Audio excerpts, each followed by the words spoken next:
তো উনি বলতেছেন আমরা দেখতেছিলাম মসজিদের পাশ দিয়ে একটা লোক ঘুরতেছে, মসজিদের পাশ দিয়ে খোলা চতুর্দিক ঘুরতেছে। লোকটার পরনে খুব খাটো একটা হাফ প্যান্ট, জাঙ্গির সে একটু বড়, খালি গায়ে, বিশাল জোয়ান, মাথায় একটাও চুল নাই, পিতলে বদনার মতো জিলিক দিচ্ছে মাথা, সূর্যের তাপ ড্রপ করতেছে মাথার পর পড়িয়ে, চোখ এরকম বড় বড় লাল, জুতো পায়ে ঘুরতেছে। ঘুরতে ঘুরতে কয়েক তওব করার পরে জুতা পরে মসজিদের মধ্যে ঢুকে চলে আসছে। গ্লাস চতুর্দিক দিয়ে গ্লাস, গ্লাসের মধ্যে দিয়ে আমাদের এই কারবার দেখতেছে। ওর ঘোরা দেখে আমরাও ভয় পাচ্ছি, সন্দেহ করতেছি কোনো ক্ষতি করি না বসে। তো কিছুক্ষণ পরে ও জুতা পরেই ঢুকে পড়ছে। ঢুকে এসে ওই যে দুইজন ঘুমাচ্ছে ওই দুইজনের মাঝখানে বসছে। পর্ণওয়ালাকে স্টপ করা দিছে, ভাই একটু থামেন, এনাদের সাথে একটু কথা বলার দরকার আমার, ইংলিশেই বলতেছে। তো উনি বসার পরে ওই দুজনের ঘুম ভেঙে গেছে। বলতেছে ভাই এই জায়গায় কথা হচ্ছে, পড়তেছে একজন জোরে জোরে পড়তেছে, এই জায়গায় বসে আপনার ঘুম আসে কি করে? পড়ার ভিতরে কথার মধ্যে ঘুম আসে কিভাবে? আপনি কি ওষুধ খাইছেন বলবেন? কেন? আমি এই 19 বছর ঘুমাইনি, মাথা চুল পায়, আপনি ঘুমোচ্ছেন, আমি নির্জন কক্ষে চেষ্টা করি ওষুধকে ঘুম আসে না, নিশ্চয়ই খুব পাওয়ারওয়ালা ওষুধ, আপনার একটু বলবেন আমার ওষুধের নামটা, আমি কিনে খাবো যাতে আমার একটু ঘুম হয়। তবলিগ ওয়ালারা তো হেকমতি পহলু অবলম্বন করে, ওনাদের আল্লাহ তাআলা একটা আধ্যাত্মিক চক্ষু দেশে। আমির সাহেব কয় বুঝিয়ে ফেলাইছি, ও ঘুমের ঔষধ চাইতে আমাদেরকে তো বাইরে ডাকলেই পারত, মসজিদের বাইরে ডাকলে পারতো যে ভাই একটু এদিকে আসেন, আমি তো জুতো পরা, আসেন আমার একটু ঘুমের ওষুধের নাম ডাকিয়ে দেন। ওরে মসজিদে আসলো কেন? ওরে মসজিদি ও আনে নাই, মসজিদি আল্লাহ নিয়ে আসছে। আল্লাহ যেহেতু তাকে মসজিদে আনছে, কাজেই ওরে কাজে লাগাইতে হবে। তবলিগ ওয়ালাদের হেকমতি ভাষা। উনি বলতেছেন ভাই আমরা একটা সিলেবাস আছে আমাদের, একটা পরিমাণ আছে, এ পর্যন্ত পড়িয়ে তারপরে আপনাকে ওষুধের নাম বলি। এই যা পড়তেছে কি বোঝেন? বলে হ্যাঁ বুঝি। আর ওই সময় পড়তেছিলেন হিকায়েতে সাহাবা, তাও পড়তেছে কোন কিসসা, ইটালিরা রুমের প্রধান হযরত ওমর রাদিয়াল্লাহু তাআলা আনহুকে পর্যবেক্ষণের জন্য যে টিম পাঠাইছে, শুনছেন তো গল্প? সেই টিম আইসা হযরত ওমরকে খুঁজতেছে যে তোমাদের দেশের সুলতান কোথায়, তোমাদের দেশের রাজা কোথায়। কোনো জায়গা খুঁজে পাই নাই। বাসায় যে বলছে রাজারে তো দেখলাম এই দিক গেল। কিভাবে গেল? সাথে কত লোক? কোনো লোকজন নাই, কোনো প্রোটোকল নাই, সিকিউরিটি নাই, আগে পিছে গাড়ি নাই, হুক পাল্টি নাই, একা একা গেছে, লুঙ্গি একটা পইরা, গেঞ্জি একটা গায়ে, রুমাল একখান আছে সাথে, এই খেজুর বাগানের দিকে গেছে। যাইয়ে দেখে যে হযরত ওমর রাদিয়াল্লাহু তাআলা আনহু ওখানে শুয়ে রয়েছে, একজন রাহবারি করে নেছে যে এই যে আমাদের খলিফা। ওরা বিশ্বাসই করে না, কিসের খলিফা? মাটির মধ্যে খেজুর বাগানে আত্মাথার তলে দিয়ে শুয়ে রয়েছে আমার খলিফা। আর এই বাবরি চুল, বড় দাড়ি দিয়ে গুলাই গুলাই ঘুমতি নড়াচড়া করতে করতে মুখ মাথা সে গিরিয়ে গেছে। তো ওনাদের এই পায়ের শব্দ শুনে হযরত ওমর রাদিয়াল্লাহু তাআলা সজাগ হইয়া জাকি দিয়ে চুলদারে সাইজ করে তাকাইছে, ওর ভিতরে 2-3 জনের ভয়তে পেশাব এসে গেছে চেহারা দেখে। এই ঘুমের কিস্সাটা ওই সময় পড়তেছে। বুজুর্গানে দিনের জিন্দেগির আলোচনার ভিতরে আল্লাহ তাআলা একটা বরকত রাখে। তো এই লোকটা বলতেছে যে যা পড়তেছে কি বোঝেন? কয় হ্যাঁ বুঝি। কয় একটু বসেন, একটু শোনেন, এরপরে পড়া শেষ হলে আপনারে বলবো যে কি ওষুধ খাই আমরা ঘুমাই। তো উনি ওই দুইজনের মাঝখানে বসছে, এবার পড়া শুরু হয়েছে। কিছুক্ষণ ধ্যান খেয়ালে শুনতে শুনতে ওনারও ঘুমেছে। একটু কন্যা সুবহানাল্লাহ। ওই লোক ঘুমে জাকিতে উঠে দুইজনের সাপটাই দিয়ে জড়ায় ধরছে। ভাই আপনাদের কসম লাগে ওষুধের নামটা বলেন বলেন ভাই, অত্যন্ত দামি ওষুধ, খুব পাওয়ারফুল ওষুধ, খাইছেন আপনারা, আমি পাশে বসে রয়েছি, আমার মধ্যেও কাজ করে ফেলাইছে।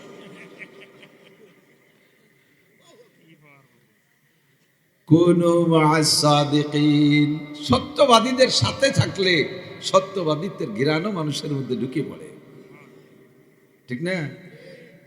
আমির সাহেব কয় কাজ হবে, কাজ গম যখন ওর আইছে কাজ হবে। আমির সাহেব বলতেছে ভাই অবশ্যই বলবো, আসছেন আপনি আমাদের কাছে, ওষুধের নাম বলতে কি নিয়ে খাবেন আপনি? তা আমাকে কইতে তার কিনবো না, তা নেই, আর একটু বসেন, আর একটু পড়া হলি তারপরেই বলে দিচ্ছি। এবার আবার পড়া শুরু করছে, পড়তে পড়তে ও লোকের ফুল ঘুম এসে গেছে। আমির সাহেব কাজে থো ল্যাংটা ওই ঘুমাইয়ে ব্যাটিং একটা মাথার তলে দিয়ে ঘুমাইছে, একটানা 3 ঘন্টা ঘুমাইছে। এর মধ্যে সে নড়াচড়া নাই, 19 বছরের ঘুম কি যাইতেই ঘুম, একে ঘুমে 3 ঘন্টা ঘুমে কিছু স্বপ্নে দেখছে নাকি আল্লাহ জানে, উঠে পাগল হয়ে গেছে। ভাই আপনাদের পায়ে ধরি একটু ওষুধের নামটা বলেন। তা আমির সাহেব বলতেছে, ভাই আপনি বললে কি বিশ্বাস করবেন? হ্যাঁ অবশ্যই। কয় আমাদের ঔষধের নাম আছে, আমাদের ঔষধ এখনো খাওয়া লাগে না, শুধু ওই প্রেসক্রিপশন থেকে ঔষধের নাম পড়লেই ঘুম আসে। এবার লোকটা সন্দেহ দাঁড়ায় গেছে। এই বিশ্ববিখ্যাত প্রযুক্তির দেশ আমেরিকা, এ জায়গায় এমন কোনো ঔষধ নাই যে যার নাম পড়লে কাজ হয়, ঔষধ না খালি কাজ হয়। কি গাঁজাখড়ি গল্প এতক্ষণ ভালো কথা শুনলাম, কোন তাল শুরু হলো? ভাই আমার টাকায় যে আমি কিনে খাবো, আপনারা কিনবো না তো করেন কেন? কয় যে আপনি বিশ্বাস না করেন, করার উপায় নাই, বলার কিছু নাই। তবে যদি বিশ্বাস করেন তাহলে আমরা নামটা বলবো, আপনার ঘুম আসবে। যদি ঘুম না আসে আপনি আমাদের কাছে থেকে 3 দিন ট্রাই করেন, ঘুম না আসলে আপনি ফিরে দিয়ে চলে যান। এমন লোক কয় যে আচ্ছা তা ঠিক আছে, সাথে থাই এইজন ঘুমাই দেবে, তাহলে থাকি, পড়ি নাম। তো তর্জমা বুঝাই দিয়া আমির সাহেব বলতেছেন, আগে গোসল করাইছে। কাফেররে মুসলমান বানানোর আগে কি করতে হয়? গোসল করানো। গোসল করাইয়া পোশাক পাল্টাইছে, ওই ল্যাংটা পোশাক বাদ দিয়ে আমির সাহেবের জামা জুব্ব পরাইয়া মুসলমান বানাইয়া যায় নামাজেরটা বিছাই দিয়ে সাথীকে কইছে, তোমরা নামাজে দাঁড়াও, তোমরা নামাজে দাঁড়াও, সিজদায় দোয়া করবা, আমি এ পাশে কাজ করি, অপারেশন করি। সামনে বসাইয়া তর্জমা বুঝাই দিয়া বলছে, ভাই আমাদের ঔষধের নাম হলো লা ইলাহা ইল্লাল্লাহ মুহাম্মাদুর রাসূলুল্লাহ। আমাদের ঔষধের নাম এইটা, খাওয়া লাগে না, পড়লেই আল্লাহর রহমতে ঘুম আসে। বিশ্বাস না হয় আপনি 3 দিন আমাদের সাথে থাকেন, মসজিদে আমরা 3 দিন থাকবো, 3 দিনের মধ্যে যদি ঘুম না আসে তাহলে ফিরিয়ে দিয়ে চলে যাবেন। লোকটা অন্তর থেকে বিশ্বাস করে, উনাদের কথাকে বিশ্বাস করে কলেমা পড়া এখন তালিমই বসে, বয়ান শুরু হয়। যখনই বয়ান শুরু হয় ওই লোকের ঘুম আসে, তালিম শুরু হয় লোকটার ঘুম আসে। আর আমির সাহেব বলছে, ওরে বয়ান শোনানোর দরকার নাই, আগে কলেমার আগে এই ঔষধের ক্রিয়া ওকে বুঝাই দিতে হবে যে এই কলেমায় সত্যি ঘুম আসে কি আসে না। পরপর 3 দিন একটানা ঘুমাইছে। 3 দিন ঘুমানোর পরে তার পূর্ণ 19 বছরের ঘুমের চাহিদা পুইরা গেছে, এখন চেহারা পাল্টে গেছে। এবার শুধু পাগলের মতো কান্দে আর কয়, ভাই আমাদের আমেরিকা বিশ্বের সেরা প্রযুক্তির দেশ, আমরা কোনো কিছু আবিষ্কার করতে পারলে এইটা সারা দুনিয়ায় পৌঁছাইয়া দেই, পয়সার লোভে হোক, নিজেদের আত্মপ্রকাশের জন্য হোক, যে কোনোভাবে সারা দুনিয়া আমাদের আবিষ্কারগুলো পৌঁছাইয়া দেই। তোমরা মুসলমান, তোমাদের কাছে এমন সুন্দর ঘুমের ঔষধ আছে, এইটা তোমরা নিজেরাই ব্যবহার করো, আমাদেরকে দাও না। আমার ফ্যামিলির 8 জন সদস্য এভাবে না ঘুমাইতে প্রায় পাগল হয়ে গেছে, আমাদের মুরব্বীরা পাগল হয়ে মারা গেছে। এই আমেরিকায় হাজারো মানুষ ঘুমের অভাবে পাগল হয়ে বেড়াচ্ছে, আর এত সুন্দর ঔষধ তোমরা মুসলমানরা নিয়ে ঘুরে বেড়াও। কিয়ামতে আল্লাহ পাকের কাছে তোমাদের নামে অভিযোগ করব, আল্লাহ মুসলমান এত কৃপণ কেন, তারা নিজেরাই ব্যবহার করে, অন্য জাতিরে দেয় না, আল্লাহর কাছে মামলা দেওয়া হবে। আপনারা বসেন, আমি ফ্যামিলির সদস্যদেরকে নিয়ে আসি, ওখানে বসেই রাইখা মসজিদে জামাত, বাসায় গেছে উনি, এবার জামা জুব্ব পাগড়ি পরিয়া আসছিল, ল্যাংটা হইয়া গেছে পাগড়ি পরে জুব্ব পইরা, বাড়ির কেউ চেনে না। প্রথম ধাক্কায় সব এদিক সেদিক করে শুরু করছে, মৌলবীরা আইছে। মৌলবীরা তো সন্ত্রাস, ওকে জানা আছে মুসলমান মৌলবীরা সন্ত্রাস, জঙ্গি আর তালেবান, ভয়তে সেল্লা বেল্লা হয়ে গেছে। এরপরে উনি ডাইকে কয়, আরে তোরা কে কোন দিক যায়, সেদিক আয়, যদি ঘুমাইতে চাস বাঁচতে চাস আয়। স্ত্রী স্বামীরে দেখে চিনে বেলাইছে, কয় তোমার এই পরিবর্তন কোত্থেকে? চেহারার ভিতরে নূর আইসা গেছে। নামাজ পড়লে সীমা হুব্বি উজুহিহিম মিন আসারিস সুজুদ, নামাজ পড়লে চেহারার ভিতরে সেজদার নূর চমকায়। কথা কোন ঠিক ঠিক না? একেবারে বিশ্ববিখ্যাত একটা কালো মানুষও যদি হয়, 40 দিন নামাজ পড়লে দেখবেন তার কালো চেহারার ভিতরে একটা নুরানি ফোকাস ভেসে ওঠে। উজ্জ্বল ফর্সা মানুষও যদি ক্ষুধাদ্রোহী হয়, যত চেহারা হোক না কেন, তার চেহারার ভিতরে কুফরির একটা মেঘাচ্ছন্ন ছায়া বেশি উঠে। চেহারা দেখেন জো বাইডেনের, চেহারা দেখেন নেতানিয়াহুর, চেহারা দেখেন নেতানিয়াহুর মন্ত্রীদের, তারা কিন্তু লাল ফর্সা, অথচ চেহারার ভিতরে হিংস্র ভাব। কথা কন না কেন? চেহারার ভিতরে হিংস্র ভাব, তাদের ভিতরে কুফরির ছায়া। লোকটা 3 দিন নামাজ পড়ে বসায় গেছে, চেহারার ভিতরে নূর চমকাইতেছে। বলে তোমার এই চেহারা পরিবর্তন আসলো কোত্থেকে, আর এই শান্তির পোশাক পাইলা কোত্থেকে?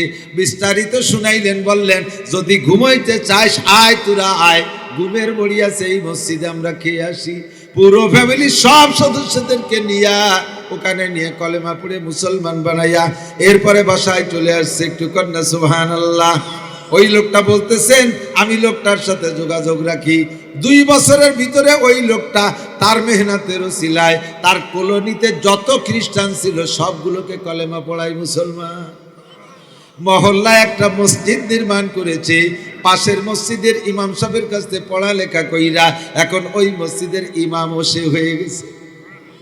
আমির সাহেব লোকটাকে জায়নামাজে বসাই দিয়ে কয় 5 রোজ হয়ে কলবেই কারে তুরা কলবে হা কল্লিব তুফাইলে মুস্তফা। আমার দায়িত্ব ছিল আল্লাহ ল্যাংটা থেকে পোশাক পরানো পর্যন্ত অন্তরের পরিবর্তনের জিম্মাদারি তুমি আল্লাহর। কলব পাল্টানোর দায়িত্ব তোমার, আমি কলব পাল্টানোর কেউ না, আমি শুধু পোশাক পরাইতে পারি। ল্যাংটা থেকে পোশাক পরাইছি, খালি মাথা থেকে টুপিয়ার পাগড়ি পরাইছি, জায়নামাজে বসাই দেওয়ার দায়িত্ব আমার। কলপাল কলবে হা কল্লিব তুফাইলে মুস্তফা। আল্লাহর নবীর তুফাইলে আল্লাহ, তুমি তোমার বন্ধুর তুফাইলে তার কলব পাল্টাইয়া দাও। আল্লাহর বান্দা মুসলমান কন্যা সুবহানাল্লাহ।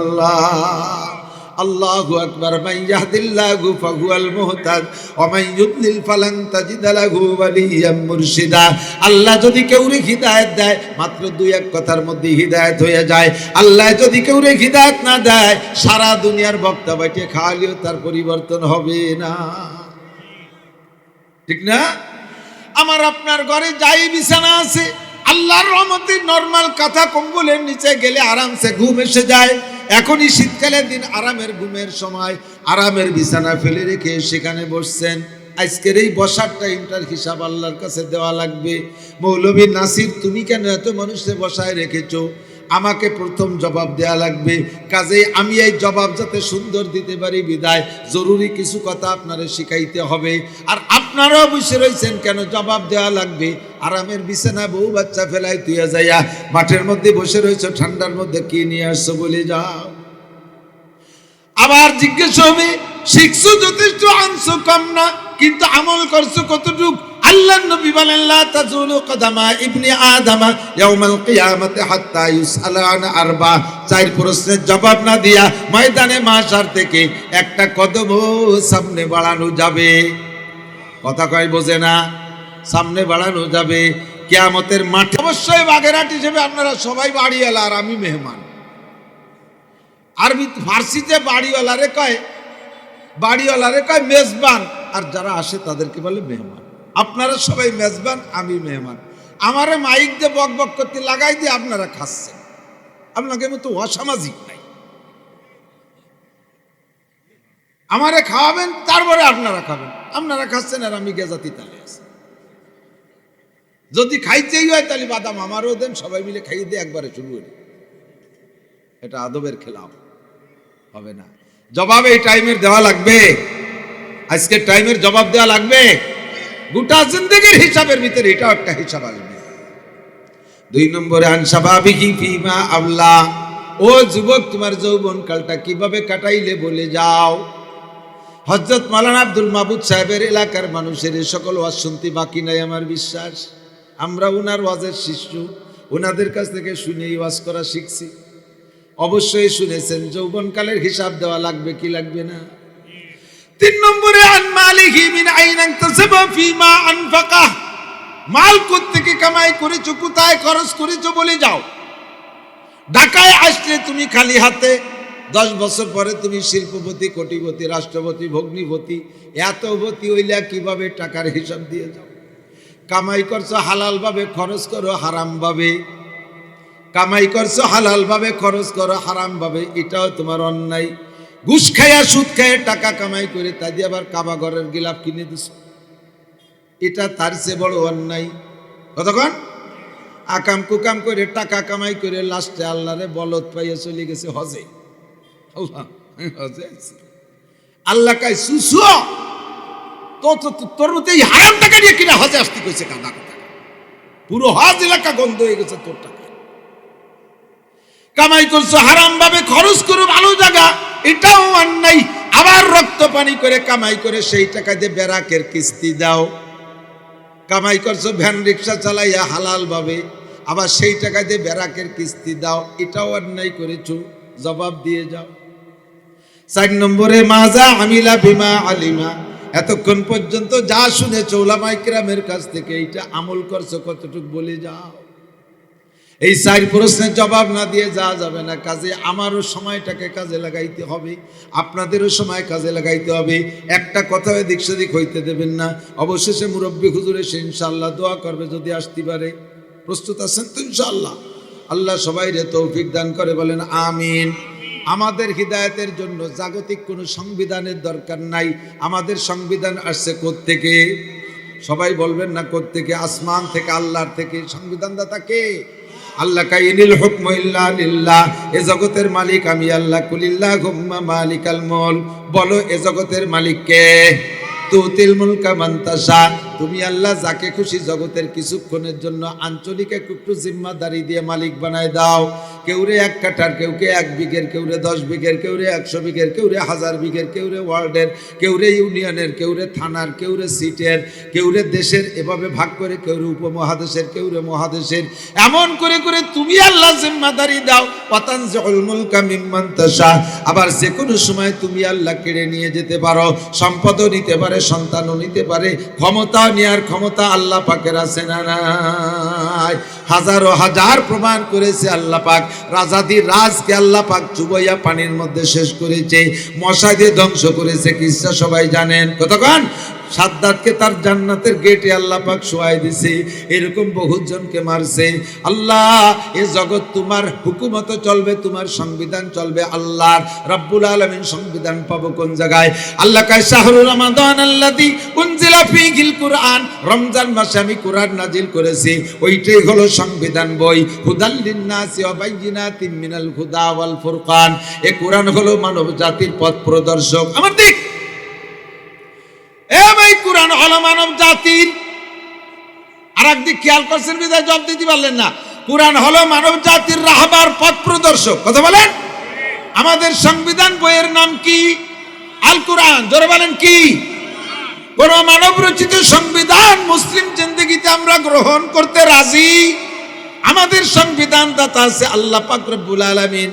একটু কম রাখে নাই, কোনো জায়গা ফাঁক রাখে নাই যে সেই জায়গা আঙ্গুল ঢুকবা। আমাদের সংবিধানের কোনো জায়গায় একটু বাড়তি নাই যে ওইটুক বেড়ে গেছে কাইটে খাটো করব, এরকম আছে নাকি? কথা বলেন। সংবিধান পরিপূর্ণ কইরাই আল্লাহ পাক রব্বুল আলামিন বলেন আল-ইয়াওমা আকমালতু লাকুম, বিদায় হজের দিন আসরের নামাজের পরে, বিদায় হজের দিন আসরের নামাজের পরে মসজিদে নামিরা যেখানে বর্তমানে অবস্থিত, আরাফাতের ময়দানে বিশাল মসজিদ, বিশাল মসজিদ।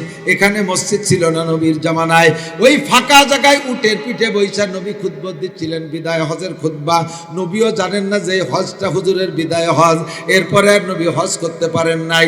ওই হজের বক্তব্যের ভিতরে সাহাবায়ে কিরাম বুঝতেছিলেন, আরে অন্য দিনের বয়ানও শুনেছি, আজকের বয়ানের ভিতরে পার্থক্য আছে। দেখবেন মানুষ যখন মারা যায়, মুরব্বীরা মারা যাওয়ার আগে অল্প কয়েকদিন আগে থেকে স্বাভাবিকভাবে কিছু কথা বলে, যে কথাগুলো পূর্বে কোনোদিন বলে নাই। হঠাৎ করে মারা যাওয়ার পরে সবাই কয়, আরে এইরকম কথা কেন বললো, আমরা তো বুঝতে পারি নাই। এগুলো তো সবই ওসিয়াতমূলক কথা, এগুলো সবই ওসিয়াতমূলক কথা। কথাক্ষণ এরকম হয় কি হয় না? সাহাবায়ে কিরাম বলেন, কত খুতবা শুনেছি নবীর, আজকের খুতবার মতো খুতবা শুনি নাই, না জানি এর পরিণতি কি আছে। ওই খুতবার ভিতরে নবী উটের পিঠে পিঠে বসা ছিলেন, মেম্বার ছিল একটা উট। ইতিমধ্যে জিব্রাইল আসছেন। উটটা বড় শক্তিশালী প্রাণী। জিব্রাইল যখন নবী আলাইহিস সালামের কাছে আসতেন ওহী নিয়া, তখন হুজুরের ওয়েট এত বেড়ে যেত যে উটটা পর্যন্ত পিঠ বাঁকায় যাচ্ছে, বসে দাঁড়িয়ে থাকতে পারতেছে না। ওই মুহূর্তে জিব্রাইল আয়াত শুনে দিলেন নবীকে। নবী বলে দেন আল-ইয়াওমা আকমালতু লাকুম দীনাকুম, আল্লাহ বলতেছেন আজকের দিনে, অন্ধকার দিনে, এই মুহূর্তে তোমাদের জন্য আমি দিনকে পূর্ণ করে দিয়েছি। কন্যা আলহামদুলিল্লাহ। আল-ইয়াওমা আকমালতু লাকুম দীনাকুম ওয়া আতমামতু আলাইকুম নি'মাতি। আর আমার পক্ষ থেকে তোমাদের জন্য সংরক্ষিত ছিল একটা নিয়ামত।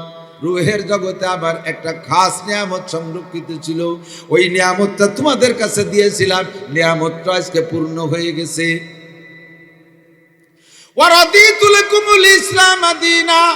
দুনিয়ায় বহু ধর্ম প্রচার হচ্ছে, একটা ধর্ম আমার কাছে গ্রহণযোগ্য না, একমাত্র আমি তোমাদের ইসলাম ধর্মের উপরে সন্তুষ্ট। জোরে কোন সুবহানাল্লাহ। আমাদের ইসলাম ধর্মের উপরে আল্লাহ পাক সন্তুষ্টির ঘোষণা দিয়ে দিলেন। আল্লাহ বললেন ধর্ম বলতে একমাত্র ইসলাম। ইন্নাদ দীনা ইনদাল্লাহিল ইসলাম। ও ভাই, ধর্ম বলতে একমাত্র, জোর হলো না, আরো জোরে, ইসলাম ছাড়া অন্য কোন ধর্ম চলবে, অন্য কোন ধর্ম ধর্ম। অনেকে আছে এসে কয় হুজুর আল্লাহরই তো সৃষ্টি, হিন্দু বুদ্ধ খ্রিস্টান, আল্লাহ যদি চাইতেন তাকে হিদায়াত দিয়ে দিতে পারতেন না? ওটাও আল্লাহর মনোনীত জায়গা, ওরা যা করতেছি আল্লাহ একেবারে খালি হাতে ফিরে দেবে না। এই পূজা পাঠে আল্লাহ একটা কিছু দেবে। তুমি এখনো মুসলমান হতে পারো না, দুদু তাড়াতাড়ি কলেমা ভরো বাঁচতে চাও। লা ইলাহা ইল্লাল্লাহ মুহাম্মাদুর রাসূলুল্লাহ। ইসলাম ছাড়া আর কোন ধর্ম চলবে? আল্লাহ পাক আমাদের ধর্মের পর সন্তুষ্ট ঘোষণা দিয়েছেন, বলছেন পরিপূর্ণ। আমাদের পরিপূর্ণ ধর্মের নাম কি?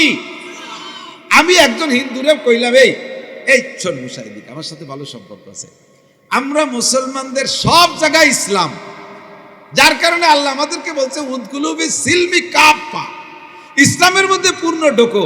আমাদের সব জায়গায় ইসলাম আছে। শুনবি, দেখ আমরা পায়খানায় যাই, সে জায়গায় আমাকে ইসলাম আছে, আছে না? ঢোকার সময় কোন পাও আগে? ডান পাও বলে। বেরোনোর সময় বাইরে থাকতে দোয়া আছে না নাই? আল্লাহুম্মা বিসমিকা আমুতু ওয়া আহইয়া। কি দোয়া? আল্লাহুম্মা ইন্নী আউযু বিকা মিনাল খুবুসি ওয়াল খাবায়েস। পায়খানার মধ্যে গেলে শয়তানে অনেক প্রকার প্ররোচনা দেয়, এই জন্য বাইরে থেকে খবিস শয়তানের কাছ থেকে আল্লাহ খবিস শয়তানের হাত থেকে আল্লাহর কাছে পানা চেয়ে তারপরে ঢুকতে হয়, যাতে বাথরুমের ভিতরে যে শয়তানি করতে না পারে। এরপরে বাথরুমে ঢোকার মধ্যে ইবাদত, বাম পায়ে ঢুকছি একটা সুন্নতের আমল হবে, 100 শহীদের সওয়াব পেয়ে যেতে পারেন।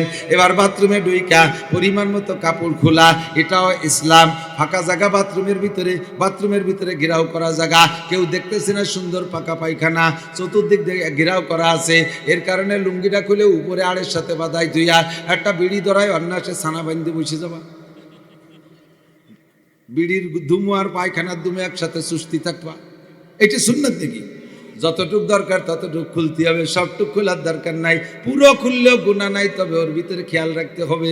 আল্লাহ পাক আমারে দেখতেছে, এমন একটা লজ্জা নিয়ে প্রয়োজন পরিমাণ খুইলা এবার বাম পায়ের উপরে ভর দিয়ে বসলে পায়খানা ক্লিয়ার হয়, এটা আর একটা মুস্তাহাব।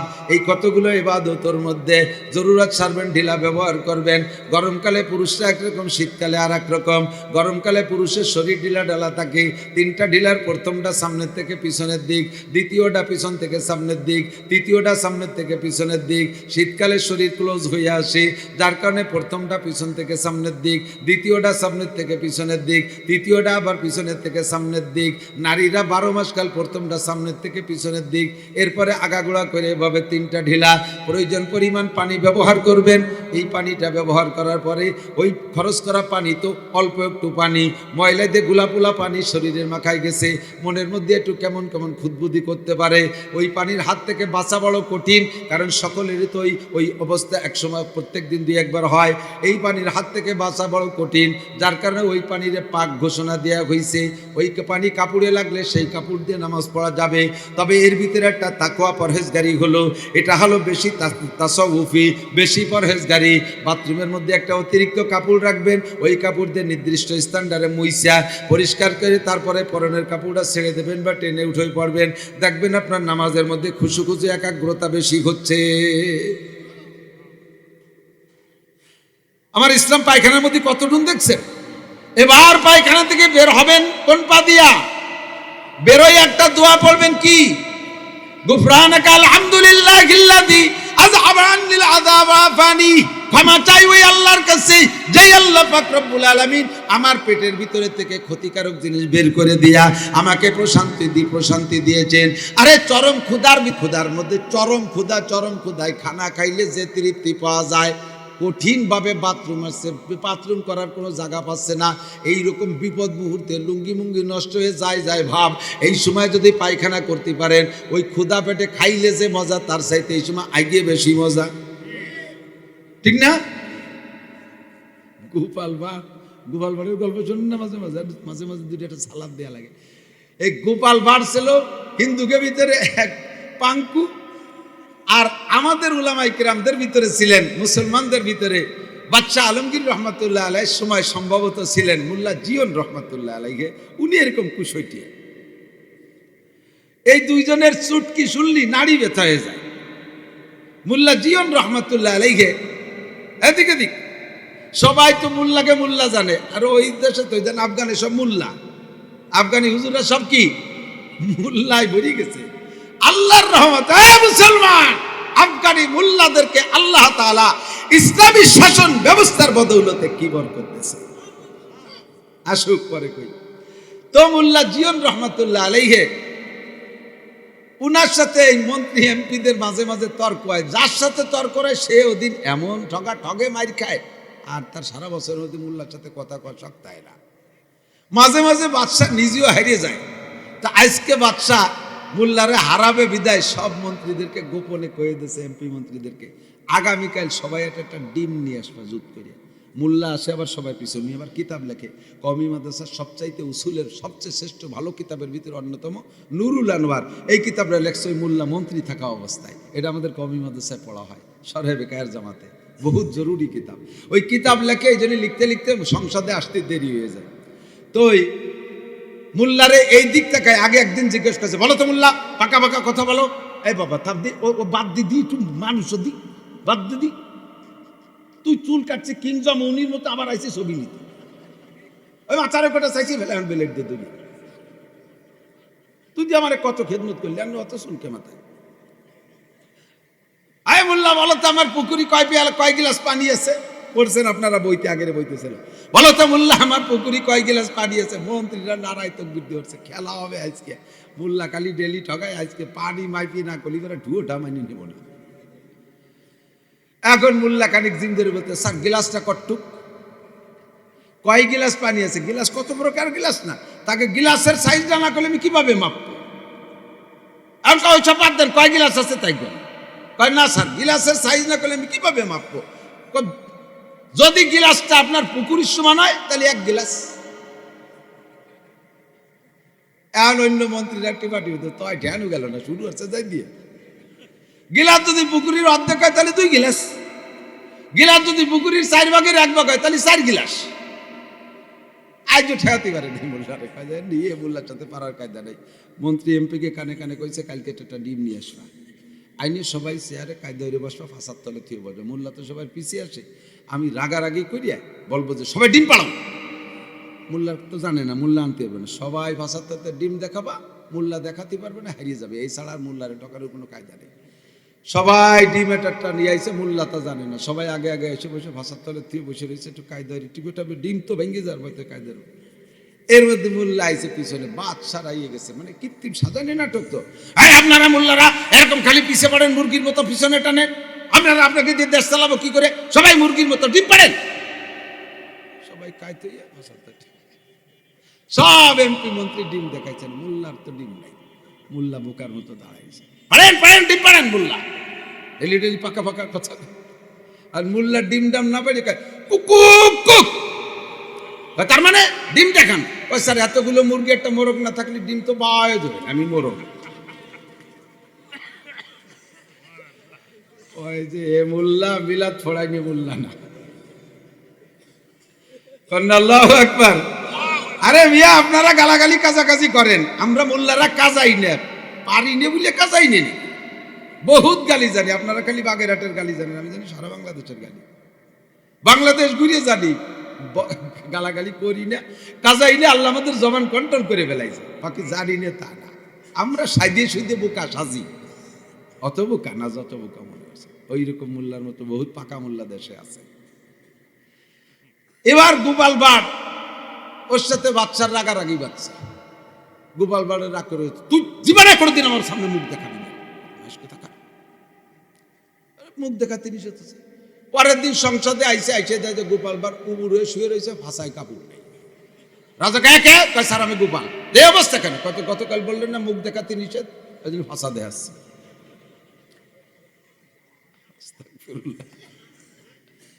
বাচ্চা আইছে, এখন বাচ্চা মোল্লা বাচ্চা রয়েছে ছেলে, মন্ত্রী পরিষদের কাছে জিজ্ঞেস করছে, আমার তো একটা ছেলে হয়েছে, তোমাদের অনুভূতি ব্যক্ত করো। একজন বলছে, স্যার আমার নিজের ছেলেও আর চাইতে আপনার ছেলেতে খুশি চাই, কই ডাইলি দিতে হবে না। আমাদের মাননীয় প্রধানমন্ত্রী যে পরিমাণ প্রশংসা চায় তার চাইতে বেশি প্রশংসা করেনি তারা। এরকম সব দেশের রাজা বাচ্চাদের কিছু পাইপিয়া দাচা হটকিদার সাটকিদার থাকে। স্যার আমার নিজের ছেলে হলে আর কি খুশি হতাম, তার চেয়ে বেশি খুশি হয়েছে আপনার ছেলে। এভাবে যার যা কায়দা আছেন। গোপালটা জিজ্ঞেস করছে, গোপাল আমার ছেলে হয়েছে, তোমার কেমন লাগে? তা তো বললে না। স্যার পায়খানা করার মতো লাগে। পায়খানা সবাই দেশে আইসে বাচ্চা একটু লজ্জাই পাইছে, আমার ছেলে হলি ওর পায়খানা আসার মতো লাগে, কয় কি? খুব রেগে গেছে। তো রাগটা আপাতত সংবরণ করিয়া কয়েকদিন পর বাচ্চারে নিয়ে গোপাল ভাঁড়ের একটা নৌকো সফর পেচ্ছে। তো যাইতেছে নৌকোর মধ্যে বসে, যাইতে যাইতে কদ্দূর যাইয়ে বাচ্চা রাইছে পায়খানা। গোপাল তাড়াতাড়ি নামাই দেয়, ঠিক সামলাতে পারতেছে না। কয় স্যার ওই বাঘটা ঘুরিয়ে, সেই বাঘে জাতি জাতি গোপাল লুঙ্গি নষ্ট হয়ে গেল। কয় স্যার নামাবো তো, এই যে জাইলিরা বসে রয়েছে মাংসের মধ্যে কি এই বাঘটা ঘুরিয়ে, এই করতে করতে 3-4 বাঘে লাস্টে যাই এমন অবস্থা, গামি টামি বেকায়দা। তারপরে নামাই দিচ্ছে, নামাই দিয়ে পরে জয়ালের আড়ালে বসে সাইডে সুইডে দিয়ে বসে উঠছে। স্যার কেমন লাগতেছে? কয় যে গোপাল জীবনে এসছে বড় বিপদ থাকে না, এত বড় বিপদ থেকে মুক্তি পাইছি, জীবনের সবচাইতে শ্রেষ্ঠ স্বাদ পাইছি আজকে। তখন গোপাল কয়, স্যার আপনার ছেলে হলে আমার ওই রুম ঠেকছিল। ওরে শয়তান, এই ফলানোর জন্য তো এই হয়েছে। আল্লাহু আকবার। ও মুসলমান, আমাদের পেট থেকে পায়খানা বেরিয়ে যাওয়ার পরে আমরা বড় প্রশান্তি পাই। কতক্ষণ ঠিক না? গুফরানাকা আলহামদুলিল্লাহ হিল্লাযী আযহাবা আনিল আযা। কষ্টদায়ক জিনিস যে বের করে দিয়েছে কে? গতানুগতিক স্বাভাবিক যাদের পায়খানা হয়ে যাচ্ছে, শুকর আদায় করে সারতে পারবেন না। দেখেন কি এক শ্রেণী মানুষ হাজার হাজার লাখ টাকার ঔষধ খাইতেছে পায়খানা হওয়ার জন্য, ঠিক না? কাজেই পায়খানা ক্লিয়ার হয়ে যা আল্লাহর নিয়ামত, সে শুকর আমরা পায়খানা থেকে বের হয়ে আদায় করি। আলহামদুলিল্লাহিল্লাযী আযহাবা আনিল আযা ওয়া আফানি। এবং আমাকে শান্তি দিয়েছেন পায়খানার মাধ্যমে। কে? আমরা পায়খানার পরে দোয়া আছে, খানা খাইতে যাই বিসমিল্লাহ, মাঝে মাঝে কইলা আলহামদুলিল্লাহ কা শুকর, লবণ মুখে দিয়ে কই হানি আম্মারিয়া, পানি পান করি কই সাকাহুম রাব্বুহুম শারাবান তাকিউরা। পান খানা দানা শেষ করে কই আলহামদুলিল্লাহিল্লাযী আতআমানা ওয়া সাকানা ওয়া জাআলানা মিনাল মুসলিমিন। কথা বলেন ঠিক না? আমরা বিছানায় ঘুমাবো, তখন পড়ি আল্লাহুম্মা বিসমিকা আমুতু ওয়া আহইয়া। ঘুম থেকে উঠে বলি আলহামদুলিল্লাহিল্লাযী আহইয়ানা বাদা মা আমাতানা ওয়া ইলাইহিন নুশুর। আমরা এভাবে প্রত্যেক ঘাটে ঘাটে দোয়া পড়ি। আমাদের সব জায়গা ইসলাম আছে। ওই হিন্দুরে কইলাম, ও ঠাকুর তোমাদের ধর্ম কোন কোন জায়গা আছে, এই সব জায়গা তোমাদের কি কি ইবাদত আছে? ও কয় আমাকে এই সব জায়গা কিছু নাই, বেশি বেশি বেকায়দায় পড়ে রাম রাম রাম রাম এইগুলো একটু কই, তার বেশি তেমন কিছু আমাদের কোনো জায়গা নাই। আমাদের 12 মাসে 13 পুজো, সকালবেলা গোবর চটকা একটু গ্রাম বাড়ি করে সব জায়গা গরুর সনে দিয়ে চটকা দিয়া এ পর্যন্ত আমাদের সকালে ইবাদত শেষ। সন্ধ্যাকালে মহিলারা মুখের মধ্যে আঙ্গুল দিয়া কাঁসার প্লেটের উপরে কড়ি গুড়াইয়া একটু উলুধ্বনি দেওয়া, এইটা আমাদের ইবাদত। আর আমাদের ভিতরে সম্ভ্রান্ত হিন্দু যারা সন্ধ্যাকালে সিংহামুখী দিয়ে ফু দিয়ে কিয়ামতের সিগন্যাল দেই, এইটুকু আমাদের ইবাদত। তাই ছাড়া তেমন কিছু নাই। বছরে কোনো জায়গা বিশেষ স্থান থাকলে সে জায়গা দলবদ্ধ হইয়া নিশান উড়াইতে উড়াইতে যাই, এছাড়া আমাদের কোনো ইবাদত নাই। ও বন্ধুরে, আমাদের মুসলমানদের ইবাদত সব জায়গা পরিপূর্ণ, কোনো জায়গায় একটুও কম নাই। আল-ইয়াওমা আকমালতু লাকুম দীনাকুম ওয়া আতমামতু আলাইকুম নি'মাতি। আমার আল্লাহ বলেন আমি ইসলামকে পূর্ণ করে দিয়েছি। এই আমার দিক তাকান, তোর চুলের মধ্যে ইসলাম, তোর মোছের মধ্যে ইসলাম, তোর দাড়ির মধ্যে ইসলাম, তোর বগলের মধ্যে ইসলাম, গুপ্ত অঙ্গ পরিষ্কার করবি এটা ইসলাম, পেশাব পায়খানায় যাবি ইসলাম, বিবাহ শাদী করবি ইসলাম, ঘুম যাবি ইসলাম, খানা খাইবি ইসলাম, নাতি নাতনি নিয়ে আর কি করবি তাও ইসলাম, স্ত্রী নিয়ে আনন্দ করবি তাও তোর ইসলাম, ব্যবসা বাণিজ্য করবি ইসলাম, জেনারেল পড়বি ইসলাম, খাত কামার করবি ইসলাম, চাকরি বাকরি করবি ইসলাম, মেম্বার থেকে নিয়ে প্রাইম মিনিস্টার পর্যন্ত যে জায়গায় যে পদ পাবি সব জায়গায় আমার ইসলাম আছে না নাই? কোন জায়গায় ইসলামী সংবিধান কম আছে? দুনিয়ার কোন মানব রচিত সংবিধানের প্রয়োজন আমাদের নাই। আমাদের পরিপূর্ণ ইসলাম। আল-ইয়াওমা আকমালতু লাকুম দীনাকুম ওয়া আতমামতু আলাইকুম নি'মাতি ওয়া রাদিতু লাকুমুল ইসলাম দীনা। আমার নবী বলেন, হে উম্মত শুনে নাও, তারাকতু ফীকুম আমরাইন, তোমাদের জন্য দুইটা জিনিস রেখে গেলাম। জোর হলো না? কয়টা? মস্ক করেন কয়টা? এই দুইটা জিনিস রেখে গেলাম। লান তাদিল্লু, উলামায়ে কিরাম জানেন লানে তাকিদ, নফি তাকিদ বা লান এর দ্বারা ভবিষ্যতের স্থায়ী নফি করা হয়। তার মানে ভবিষ্যতে কখনো তোমরা কোনো অবস্থাতেই তোমরা অবশ্যই কখনো কোনো অবস্থায় তোমরা গুমরা হবে না। মা তামাসসাকতুম বিহিমা, এই দুইটা যতক্ষণ ধরে রাখতে পারবা, এই দুইটা ধরে রাখতে পারবা।